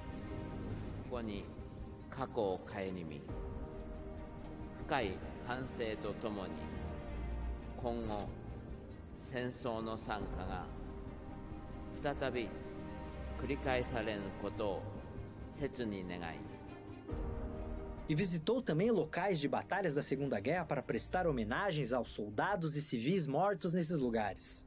E é legal pensar nisso quando olhamos para o nome desse período. Afinal, Heisei, uma palavra também tirada de livros antigos chineses, pode ser traduzida como paz em todos os lugares, algo que combina muito bem com essas atitudes do Akihito. Mas logo a idade começou a pesar de verdade e em 2019 o imperador abdicou do trono, algo que não acontecia desde 1817. Mas claro que dessa vez não teve guerra civil, nem nenhum shogun tentando conquistar o trono, que simplesmente passou para o seu filho. Eba. Isso nos leva ao imperador Naruhito, o atual ocupante do trono. E ele já pegou uma bucha com os primeiros casos de Covid aparecendo no planeta. O Japão foi um dos primeiros a sofrer com a epidemia, o que fez o governo até mesmo adiar a realização dos novos Jogos Olímpicos de Tóquio. Fomos roubados. Apenas se afirmando. Mas você já sabe disso tudo, né? Isso já faz parte do nosso... Nossa, a gente é muito zica. Eu queria encerrar esse vídeo falando um pouco mais do passado. O imperador atual é o número 126 a ocupar o trono. E como eu disse antes, as evidências históricas apontam que ele, seu pai e todos que vieram antes deles são descendentes do Kinmei, aquele que assumiu o trono 1500 anos atrás e é o primeiro imperador que temos provas históricas de que existiu. Sim, galera, é a mesma família. Mano, isso é uma loucura. Uma loucura absurda. Quando nós olhamos para o Naruhito hoje, estamos olhando para toda a história do Japão. Nós sabemos que o imperador não é um deus, mas também sabemos que ele carrega nos ombros o legado da história inteira que vimos aqui. E essa história é muito maior que a pessoa que ocupa o trono. Sim, o imperador carrega com ele a estratégia dos shoguns, a honra dos samurais, a inteligência dos monges budistas, a coragem dos camponeses que fizeram o Japão crescer. Mas isso não está apenas nele, está na identidade de todo o povo japonês. O período atual da história do Japão se chama Reiya, que pode ser traduzido como Bela Harmonia. E harmonia é a palavra-chave na história do Japão. O país passou por muitos problemas e desafios ao longo dos séculos. E assim como acontece com todas as outras nações, a história do Japão é feita de erros e de acertos. É uma história construída com sangue, suor e sorrisos. Mas, como a gente viu aqui, o Japão sempre consegue superar os obstáculos e reencontrar sua harmonia. Se tem algo que podemos ter certeza depois desse vídeo, é que não importa o tamanho das nuvens que estão no céu, no dia seguinte, o sol vai voltar a nascer na terra do sol nascente, que serve de lar para um dos povos mais admiráveis do planeta. Realmente. Nossa, mano, é muita história, velho. Muita história. Nossa, o trampo que deve ter dado pra fazer esse vídeo é Pessoal, esse brincadeira, foi né? o vídeo contando a história Nossa, meu inteira Deus do do céu, Japão. o Se vocês tempo que curtiram, deve ter deixe seu demorado. gostei, se inscreva aqui no canal e tem uma função nova no YouTube que é o botão Valeu. Fica do lado do compartilhar. Lá você pode fazer uma contribuição aqui no canal, caso você acredite que esse vídeo do Japão tenha valido a pena pra você. Sua contribuição ficará visível para Se eu todo mundo tivesse aqui nos dinheiro. comentários. Muito obrigado pela sua audiência. Você pode me seguir lá no Instagram, Castanha @Ficatério. merece Calma, tudo. não vai embora, porque você pode clicar Ele aqui faz para uns ver um vídeos dos genial. nossos últimos vídeos, como o Nostalgia do Tesla, falando de um dos inventores mais injustiçados da história, ou também a história do Brasil, Primeira Guerra Mundial, Segunda Guerra Mundial. Divirta-se. Beijo.